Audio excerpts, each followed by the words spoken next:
Homeo ಕೇರ್ನಲ್ಲಿ arthritis ಪ್ರಾಬ್ಲಮ್ಗೆ ಯಾವ ರೀತಿ treatment ಸಿಗುತ್ತೆ? ಸೊ ಬೇರೆ ಆಸ್ಪತ್ರೆಗೂ ಹೋಮಿಯೋ ಕೇರ್ಗೂ ಏನೇನು ಡಿಫ್ರೆನ್ಸಸ್ ಇದೆ?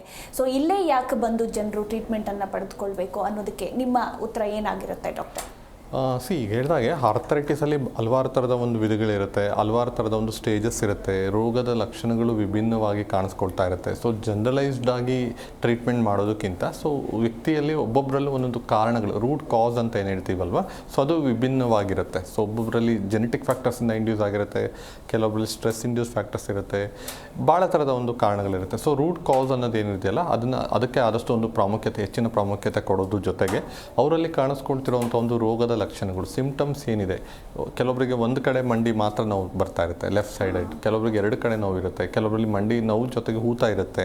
ಸೊ ಅಂದರೆ ಒಂದು ರೋಗದ ಲಕ್ಷಣಗಳು ಏನಿದೆ, ಸೊ ಅದನ್ನು ಸ್ಟಡಿ ಮಾಡಿ ಅದಕ್ಕೆ ಹೊಂದ್ಕೊಳ್ಳುವಂಥ ಒಂದು ಸ್ಪೆಸಿಫಿಕ್ ಮೆಡಿಸಿನ್ಸ್ ಆಗಿರ್ಬೋದು, ಜೊತೆಗೆ ಆ ಒಂದು ಜೆನೆಟಿಕ್ ಫ್ಯಾಕ್ಟರ್ಸಿಂದ ಆಗಿರ್ಬೋದು ಅಥವಾ ಪೆಥಾಲಜಿಕಲ್ ಚೇಂಜಸ್ ಏನಾದ್ರು ಪ್ರೋಗ್ರೆಸ್ ಆಗ್ತಿದೆ ಅಂತಂದರೆ ಅದನ್ನು ಕಂಟ್ರೋಲ್ ಮಾಡೋ ಥರ ಒಂದು ಕಾನ್ಸ್ಟಿಟ್ಯೂಷನಲ್ ಟ್ರೀಟ್ಮೆಂಟ್ ಅಂತ ಹೇಳಿ ರೆಕಮೆಂಡ್ ಮಾಡೋದು, ಜೊತೆಗೆ ಒಂದು ಅವರಲ್ಲಿ ಏನಾದ್ರು ನ್ಯೂಟ್ರಿಷನ್ ಡಿಫಿಷಿಯನ್ಸಿ ಇತ್ತು ಅಂತಂದರೆ ಮೆಡಿಸಿನ್ ಜೊತೆಗೆ ಸಪ್ಲಿಮೆಂಟ್ಸ್ ಕೊಡುವಂಥದ್ದು, ಎಕ್ಸಸೈಸಸ್ ಏನಾದ್ರು ನೆಸಿಟಿ ಡಯಟ್ರಿ ಚಾರ್ಟ್ಸ್ ಆಗಿರ್ಬೋದು, ಎಕ್ಸಸೈಸ್ ಚಾರ್ಟ್ಸ್ನ ರೆಕಮೆಂಡ್ ಮಾಡುವಂಥದ್ದಾಗಿರ್ಬೋದು, ಜೊತೆಗೆ ಪೀರಿಯಾಡಿಕಲ್ ಚೆಕಪ್ ಅಂತ ಹೇಳ್ತೀವಿ. ಮೆಡಿಸಿನ್ಸ್ ತಗೊಳ್ತಾ ಯಾವ ಥರ ರೆಸ್ಪಾಂಡ್ ಮಾಡ್ತಿದ್ದಾರೆ, ಆ ಒಂದು ಸಮಸ್ಯೆನ ಯಾವೊಂದು ಹಂತಕ್ಕೆ ಸರಿಪಡಿಸ್ಬೋದು, ಕಾಂಪ್ಲಿಕೇಶನ್ಸ್ನ ಪ್ರಿವೆಂಟ್ ಮಾಡೋದಕ್ಕೆ ಸಾಧ್ಯ ಆಗುತ್ತಾ ಅಥವಾ ಒಂದು ಸಮಸ್ಯೆನ ಪೂರ್ತಿ ವಾಸಿ ಮಾಡೋಕ್ಕಾಗುತ್ತೆ, ಎಲ್ಲದನ್ನು ಕೂಡ ಹೇಳೋದಕ್ಕೆ ಸಾಧ್ಯ ಆಗುತ್ತೆ. ಡಿಸೀಸ್ ಪ್ರೋಗ್ನೋಸಿಸ್ ಅಂತ ಹೇಳ್ತೀವಿ. ಸೊ ಅದಕ್ಕೆ ಕಂಪ್ಲೀಟ್ ಆದಂಥ ಒಂದು ಕೇಸ್ ಹಿಸ್ಟ್ರಿನ ನಾವು ಸ್ಟಡಿ ಮಾಡಿ ಒಂದು ಟ್ರೀಟ್ಮೆಂಟ್ನ ಕೊಡುವಂಥದ್ದು ಇರುತ್ತೆ. ಹಾಲಿಸ್ಟಿಕ್ ಅಪ್ರೋಚ್ ಅಥವಾ ಇಂಡಿವಿಜುವಲೈಸೇಷನ್ ಅಂತ ಹೇಳ್ತೀವಿ. ಹೋಮಿಯೋಪತಿ ಟ್ರೀಟ್ಮೆಂಟ್ ಅಂತ ನಾವು ನೋಡಿದಾಗ ಸೊ ಕಂಪ್ಲೀಟ್ ಆದಂಥ ಒಂದು ಡಿಸೀಸಿನ ಒಂದು ಡೀಟೇಲ್ಸ್ನ ತಿಳ್ಕೊಂಡು ಒಂದು ಟ್ರೀಟ್ ಮಾಡ್ತಕ್ಕಂಥದ್ದು ಇರುತ್ತೆ. ಯಾವುದೇ ಕಾಯಿಲೆ ಆದರೂ ಕೂಡ ಅಷ್ಟೇ, ಅದೇ ರೀತಿಯಾಗಿ ಆರ್ಥರೈಟಿಸ್ ಕೂಡ ಅಷ್ಟೇ. ಇದೆಲ್ಲದೂ ಕೂಡ ಏನಾಗುತ್ತೆ,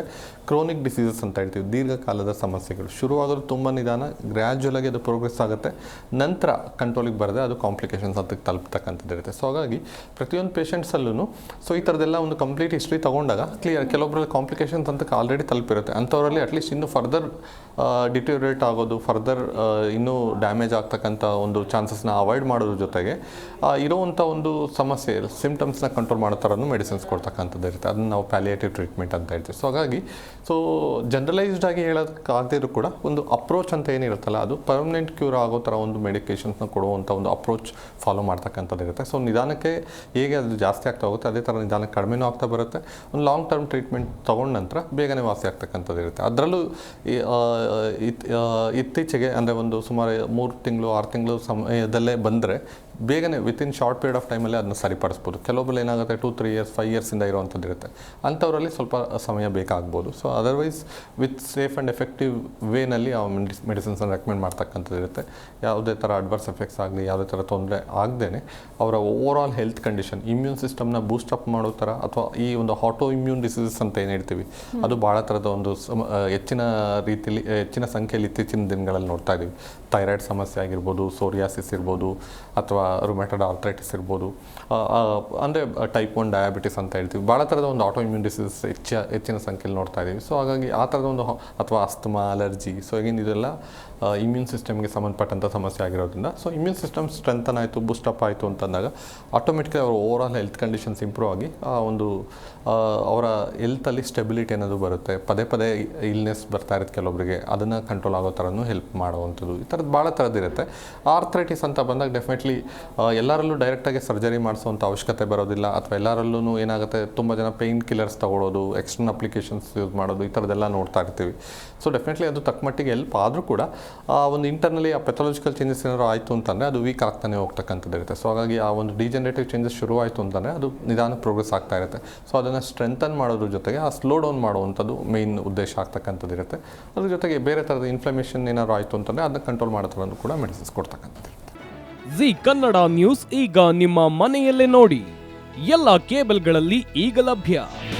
ನಿಮ್ಮ ನೆಚ್ಚಿನ ಜಿ ಕನ್ನಡ ನ್ಯೂಸ್ ಈಗ ಸನ್ ಡೈರೆಕ್ಟ್ ನಲ್ಲಿ number 292, Tata play number 1664, Jio TV number 1334, NXT digital number 30, N cable number 30, city networks 51, U digital number 162, GTPL number 17, Rockline telecommunications number 42, Shri Basaveshwara cable number 168, rural cable network 60, Vinayaka digital 57, Abhishek cable 821, city channel 53, Siddeshwara cable network 57, V4 digital Infotech 628, ಸೂರ್ಯ digital networks 53, Gajanan digital number 836, Malnad infotech private limited number 56, Metrocast number 830, victory digital number 167ರಲ್ಲಿ ನೋಡಿ ಆನಂದಿಸಿ.